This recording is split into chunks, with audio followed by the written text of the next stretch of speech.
हिंदू निधन, हिंदू अत्याचार बंद करो, नहीं तो सबक सिखाने का काम भारत की 100 करोड़ हिंदू सबक सिखाने का काम करेगा। ভারতের পশ্চিমবঙ্গের বিধানসভার বিরোধী দলনেতা নাকি কোনো উগ্রবাদী সংগঠনের মুখপাত্র?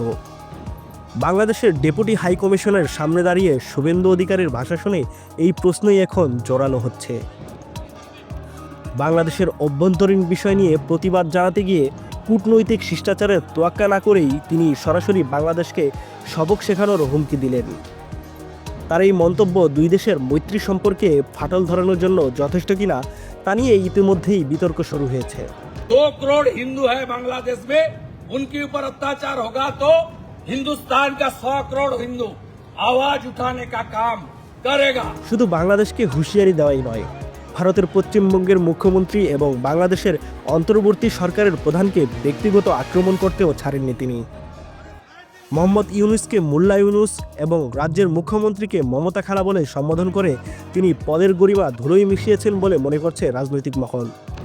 मुल्ला यूनुस जा कर रहा है, यहाँ ममता खाला एक ही काम कर रहा है।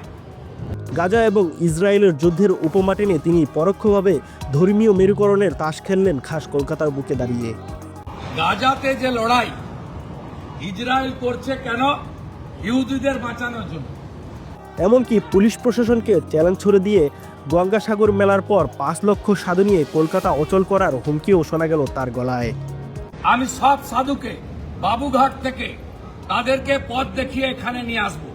কলকাতা পুলিশের কত ক্ষমতা আছে মনোজ বার্মার ওই দিন দেখা হবে। দীপেন চন্দ্র দাসের মৃত্যু বা চিন্ময় প্রভুর গ্রেপ্তারি ইস্যু যাই হোক না কেন, বিরোধী দলনেতার এই সার্জিক্যাল স্ট্রাইক এর মেজাজ এবং উস্কানিমূলক মন্তব্য কি আদৌ হিন্দুদের সুরক্ষা নিশ্চিত করবে, নাকি সীমান্তের দুই পারেই পরিস্থিতি আরও জটিল করে তুলবে?